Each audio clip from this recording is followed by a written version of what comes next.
атырасын ішінде жалын дейді. Жоқ деп айттық біз. Пускелерді оқысаңыздар, соның ішінде бұл документ сөзбе-сөз аударылып 18 бет текст тұранның ішінде мөлдіреп. Соның хаттың ең соңында айтады. Даже біз Шаяхметовке қатаң сөгіс беріп, едігенің атын да атамайтын тыйым салды. Сөйтті алтыдан қол қойып, постановление шығарды. Қаулы. Сөйттіғымыз содан бастап, мына қазақтың жігіттерінің еркектік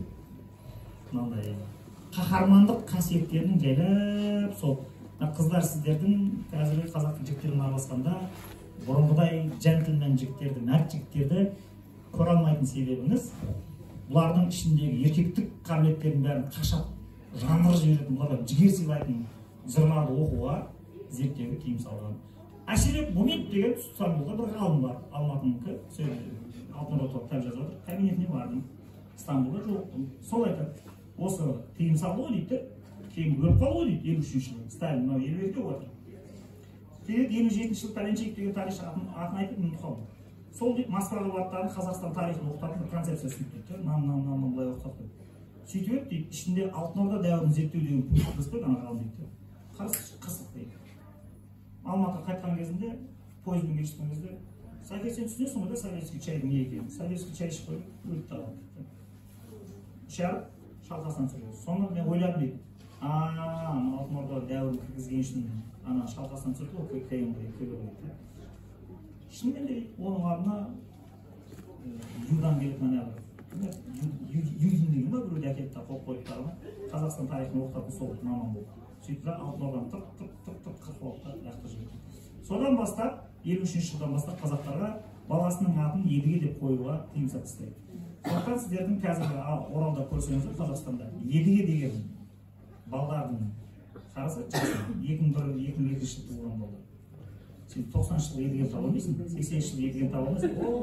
Үлуде біреу қойшының үйінде қоймаса, жалғыз осы ерегісті, осы текетіресті білетін ғалым ерексіп бұлардан кек алу үшін 60 жыл туған баласының атын әдейі Едіге деп қойып қойған бір адам. Ол Мұхтар Мағауин. Шынымен де Едіге деп ырымдап қойған, қазір сол баласының қолында тұрады. Прагада да Едігенің қолында тұрды, Америкада да Едігенің қолында тұрды, қазір Түркияда көшіп келді Едіге, тағы да Едігенің қолында тұрды. Сондықтан қыз-келіншектер сендерге өзбек әлі тілін айтқанда комсомольское задание, енді ұл туатсыңдар атын Едіге деп қоясыңдар. Түсінесіңдер? Кек алу керек та бұлардан. Келдік. Жайлап қос кеуделіктер шығып келе жатырмыз қайттан. Мына кісінің не үшін ертең мына бөлек айтылады, мына кісіге бүгін көп тоқталмаймыз. Бірақ бұның ерлігі сол. Бұл ол тарихты, ол қаулыларды Маленковтың постановлениесін беске білетін адам. Оны қайдан білесің дейсің ғой. Себебі, опанай, мен Қойшығарға саларым үйіне барам осындарды жинап жүрген. Барсам айтады Қойшығарға. Мен 57-58-де оқыдым ғой сенің ғана жаңағы өзбек әлі комсомолға келіп отқандай. Казгуде білім жоқ дейді. Білім Казгудың сыртында дейді. Қалай десем? Бейсенбаев әуезовке сабақ беретін өзі Казгуде. Басаң ғылыми коммунизм миындағы жіберген шалдар дейді. Біткеннен кейін енді тарих айтуға рұқсат жоқ қой. Көзінде оты бар балдарды сен кешке пәлен жерге кел деп айтады. Сол жерге барамыз дейді, Павловға бірдеңе сарай қорап жерге жинап аламыз дейді. Басаң дейді, басы гау күйіп ана жерде қазан басы әуезов отырады дейді. Әйелді Бейсенбай Кенжебай отырады дейді. Ал отырыңдар дейді, білесіңдер ма? Кезінде алтын орданың кезінде Едігедегі ханымыз болған, пәлен болған, түген болған дейді. Әңгімені бәрін ұлтшылық ауытып, бәрін Павловға тәрбиелеп тастады оны дейді. Сондықтан дейді, сол 60 жылдардың бәрін ұлтшыл болатын себебі сол дейді. Бексұлтан Нұржекеевке барсам, ол айтып, мені ұлтшыл болып бітірген әуезов дейді. Қандай десең, қазір оқып жүргеніңізде күнісі ғылыми коммунизм, кешке пәлен жерге келіп, басаң, ғылым, сағат, Атилла, бәрін әуезов ішіп алған дейді. Ескі жазуларың бар ма, тастар жазумен қосып оқытса. Білмейтін бәлеш жоқ. Қайтып, кафедрада оқыта алмайды. Соқтап жерге оқытса. Соны тек қадалда оқытып, сөйтіп 61 жылы әуезов өліп қалды. Одан кейін бізге сол ауылдың бәрі. Тура сөзінде комсомолдың бір секретарь болып келеді. Ал әуезов Шымкентке 60 жыл келді, 59 жыл Шымкентке келген кезде, бұл өзі комсомолдың бір секретары Шымкент облысының өзбек әлі әуезов үйіне қонақ қылып, бұның әйелі Қалиха сөйле шәйеліп отырған. Бұл осы әңгіменің бәрін біледі, құлағына құйып алған, сосын көрсетемін мен сендерге дейді. Қазақтарды қос кеуделікке алып келе жатқан қаулылардың бәрін сындырам тұрып қолын беттейсіңдер, бүктеп жүреді, қысымда жүреді. бұны қысында ұстайтын кәрі коммунистер 86 жылғы желтоқсан оқиғасында власттан кетеді да, бәрі сыпырылып түседі да, орнына Колбин келеді. Колбин келеді дағыны, бұны шақыртты мәдениет министрі бар. Жоқ, бұл долы жасаған тар екен дейді, 4 айдан кейін бұны ЦК-да секретарь по идеологии республикада 3-ші адам бар. Келген күні Серік Қирабаев айтады, баяғы қаулылардың бәрін қазақтарды қылғындырып, буындырып, тарихын оқуға, өзінің ата-бабасын тануға мешайт етіп тұрған қаулылардың бәрін қиратамын деп айтты. Сонда ата ол мобильный ғимарат дейді, әкеледі дағыны, ол қаулы бәлен жылдар, адамның қабылдағаны ғой, әкел тез анамын сызап, яқты жүріп тағы жаңа қаулы шығарды, патырлатып ұрды дейді. Баяғы Маленковтың қаулы мауызы бар, бәрін қирап тастамын өзбек әлжені. Одан бөлек, бес арысың бар ма, күні кеше 89 жыл пайда болатын, соның бәрін білетін, естіп алған ғой бір-бірінен, бесеу шағылмай жатыр дегенде.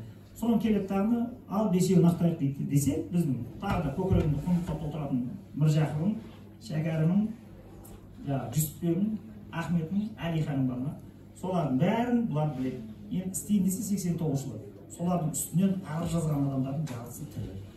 Олар ақтағысы келмейтін, позор болады әнжеліп. Жастар 75-80-ге келіп қойғанда керекші жоқ, анау зачем оларды ақтап деп.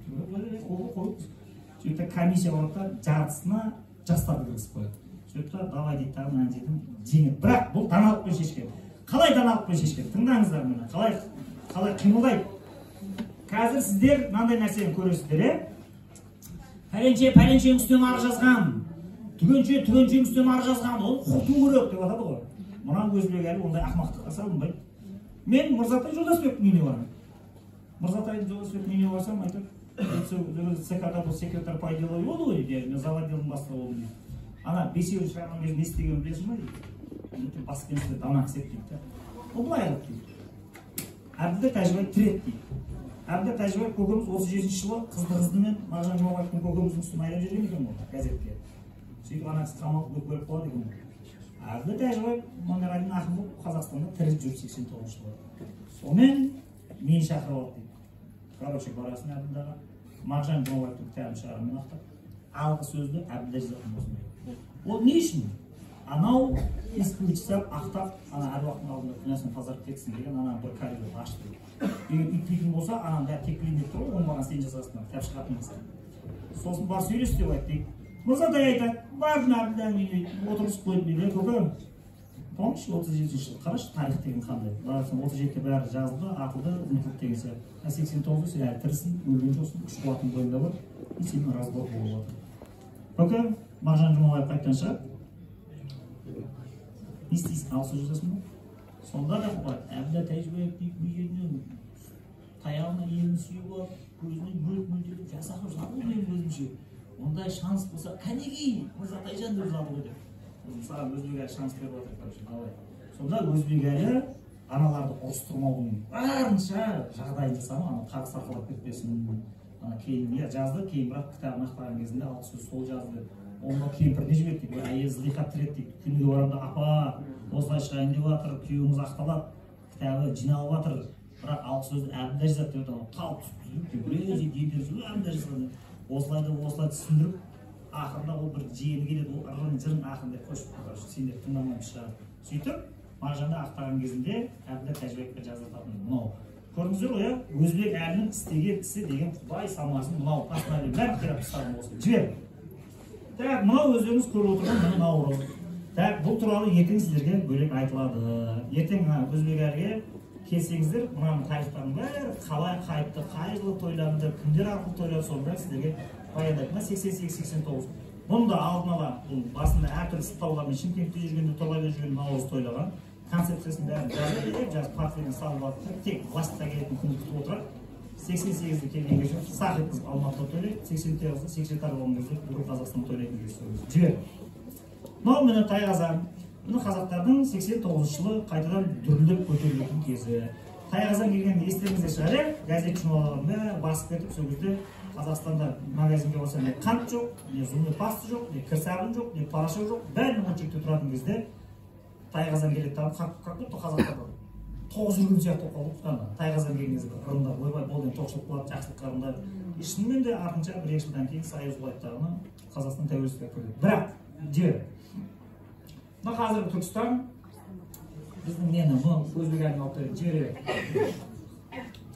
тыңдаңыздар енді. Ең соңғы рет қазақтарды қуыс кеуде, экзистенциялық вакуум деп аталатын аурудан құтқарам деп, мәдени ұлттық құндылықтың бәрін кәдімгі үйінің бетін көрмей, телевидениенің ішінде қолып 3 сағат, 4 сағат ұйықтап жұмыс істеген ең соңғы қаһарман мынау. Бұл ғалым Доскен деген кісі, Талдықорғанның кісісі. Бұл қайдан біледі? Тыңдаңыздар. Так, бірінші Теміров жүргем шығып Москваға барып қиратып келді ме күләшпен? 38 ақ кетті ме? 58-де қазақ фильмге Ильяс Омаров келді ме? 67-де мәдениет министрі болып қыз жібек түсірді ме? Ол 70-те ракпен алып өлді ме? Сол кезде сахнаға кім шықты? Өзбекәлі. Ол властьқа 88-де келді, наурызды қайтарды, постановлениенің бәрін сындырды, бәрін қиратты ма? Сөйтіп 98 жылы Өзбекәлі пневмониямен ауырып февральда өледі. 2 жылдан кейін 2000 жылдың аяғында, 2001 жылдың басында Қазақстан телерадио корпорациясы іріліп, шіріп, бүкіл запистердің бәрі аяқ астына тапталып, қор болып жатқан кезінде сол қара шаңыраққа басқарма төрағасы болып мынау келеді. Сөйтіп бұл команда жинайтып жылдама, сол команданың ішінде мен боламын. Бұл Өзбекәлінің көзін көрген комсомолда жүргенде. Сол мен барған кезде бұл топта айтты. Короче, Санжар, тез қимылдаймыз. Үйтпейтін болсақ, халық уже рухани деградацияға ұшырап, тоз шықты деп қазір. Сондықтан мәңгі Қазақстан деген қазір концепция жариялаймын. Мен мәдени майдан ашамын бұларға деп. Сойтыдағына өзі 27-те баламыз ана дұрыс түсінбейміз. Не істер білесіздер ме, қалай қылғанын? Мынау Доскен келген кезде, естеріңізде болсын, қуыс кеуде деген қайдан шығады? Бөтеннің мәдениетінен жұтылу деген. Оралды айтпай ақ қояйын, орыстары бар. Анау Шымкенттің, Қызылорданың, Созақ, Қазал деген аудандар бар ма, өмірінде орыс барып көрмеген. Сол жердегі өмірінде орыс көрмеген қазақ балдар мен қыздар 2001 жылы дискотекаға барған кезде орысша музыка dinlейді. Отырыстарда гитарамен тек орысша өлеңдер айтады. Тек Цойды айтады, Макаревичті айтады, Бутусовты айтады, Наутилус Помпилиусты айтады, Рукиевті білеген тағы артынан. Сөйтіп тұрған кезінде мынау келеді, қазір қатырамыз болады деді. Мәдени майдан деген олай болмайды бала, былай болады деді. Қарсы істеп жүрген. Не істеді? 2002 жылы Музарт деген группа шығады. Сөйтіп 2-ақ нөмірлер бар. Біреуі жайлау көлгештері, екіншісі өздерінің менің. Мына жігіттерді шақырды, телевидение, мен өзі жүрмін, келді мыналар. Сәкен сөзді көріп бірінші. Өзі барын байлығы жоқ, атағы жоқ, ешкім танымайды, 2-ақ өлең шығарған. Сонымен қарапайым киім киіп келеді ана жерде. Ғалым Доскен топта айтты, мына үшеуіне бұлардың клип түсіретін ақшасы жоқ. Республика сарайына ол кезде Парвиз Назаров, Юлдыз Усманова, Пугачевалар келіп уже билет төстеп жатқан бізді. Алматының қазақтары Республика сарайына барып, қазақша ән тыңдай алмайтын өте бейшара жағдайға түскен. Одан да бейшарасы 50-де 50 деген заң шығарып, қазақ тілінде тарайтын концерт, қазақ тілінде тарайтын маңызды хабарлардың бәрін түнгі сағат 3-ке болып қалды. Естеріңізде ме? Хабар, КТК болсын, тоғысы өзі Доскен береді. Сөйтті дағыны, мен сендерге көрсетемін деді ана. Мен жаңа жинастырып, болды ма мен? Айқайлап сөйлеген кезде мен қорқып кететін тұғыз, мұрты едірейіп алып ана. Сөйтті дайды, мен мыналардың бәрін рейтингін сындырамын қазір. Қалай істейді деп жүр қоса оны. Сөйтіп бұл топта 2 ход жасады. Алды дағыны, Музартты шақырып алып дағыны, жігіттер сендер қазір клип түсіремді, тегін. Алар енді жылап жеді ғой, енді тегін клип көрсетті. Сәл тегін. Сөйтті дағыны, бастықтарға бәрі бір секретаршылар шығарыңдар деп. Бәрі бір секретаршылар шығады, хатшы қыздарды, беттен макияж салып, демі киіндірді дағыны, менің көзімше газетті алып келді, мінгізді оператор бар Талдыкенге. Жайлау көлгештер деген клипін білесіңдер, Талдыкенде әдемі қыздар отырды, отшақ беріп. Сол ана отырған әдемі қыздардың бәрі Доскеннің хатшы қыздары сол. Бөлмесінде жаңағы хатқа жауап беріп отыратын. Сол барып клипке түсіп көрген сол. Екіншісін алып келіп дағыны ақша жоқ қойды, таутасынан қаңғып жүретін. Подвалда, рояльдың қасында, радионың астында студияда түсіріп жатсын. Екіншісін жолдың арғы бетінде фонтандарға барып өзінің хатшысы Айгүл Бейсенбаева баласымен жүгіртіп кетті. Сөйтіп түсіріп тағып 2 клипті алды да раскрутка жіберіңдер деп айландырды кеп айландырды. Сөйтіп бүкіл әшейін той томалақтар далбаса 50 мың теңге өлең айтып жүрген ана Тоқтар Мұхтар дегеннен бәрін жинады, артынан жігіттер квартеті шықты. Бәріне мынандай клип түсіріп та қысқа. Сөйтіп 2003 жылдың декабрінде ән мен әнші деген проект ойлап тапты. Сөйтіп Республика сарайына концерт беремін. Ана бір ай қалған кезде ана рекламаны айландырды. 2000 теңгетін әсін арзан баға қойып қойды. Сөйтіп 12 жылдан бері Республика сарайына кіріп, қазақша концерт тыңдамаған Алматының жабайы болып өткен халқы шұрайып ана Республика сарайына барды да ән мен әншіні көріп, келесі жыл 2004 жылы Музарт жеке концерт мынаның арқасында. Кассада 2000 теңгеден сатылып жатқан билет сол черный рынокта 100 000 теңгеге сатылды. Біреу апасына алып берді соны. Апа, мейрамбек балаңызды көремін деп тыңдаймын, келдіңіз ғой, сіздің ақшаны аямаймын. Біреу қолдағы билет сатып, біреу әкелді 100 000 теңге санап берді ананы алды. Сөйтіп, Музат келгеннен бастап Қазақстанда барлық орысша эстрада тыңдайтындар бәрін сыпырды ғой. Сосын жігіттер кетті, анау кетті, мынау кетті. Қазір соңғы 16-17 жастар Россияның бірде бір өлеңін тыңдамайды екен. Бәрі Садраддин, Құдайберген, Димаш бәрін жатырға.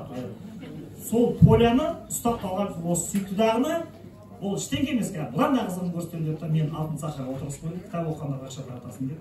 Анерге Сәуле Абиденнің ақ жүзге отырғыз қойды, 13-ші слайдына кететін бәріне отырғыз қойды. Сүйікті дағыны алтын қақпаға мақалын әкеліп жіберді. Бір передачамен алып дағыны, вещаниені 6 сағаттан 18 сағатқа созып еді. КТК, Хабар бәрінің рейтингісі жерге бұрқ етіп құлады. Бүкіл Қазақстан тек біздің каналды көретін болды. Бірақ жібер, мына бәлеге құлады. Жеткізбаев. Ермұхамед. Мынау Қазақстандағы қуыс кеуде дәуірінің басталуы 2006 жылы Макстен басталды. Бұл жағы әлі пенсияға шығып бола алмай жатқан ұялмағыр ұятсыз бұны сол кезде Қазақстан Республиканың мәдениет министрлігі тағайындайды. Бұл бір ауыз қазақша білмейді, қатыны орыс. Қазақтарды иттің етінен бекер жек көреді, қазақ тілін вообще презирать етеді, ашық. Қазақтың бірде бір музыка тыңдап көрмеген, қақпайды іштегені. Сөйтіп бұл келеттағына Доскеммен ұстасады 2006 жылы.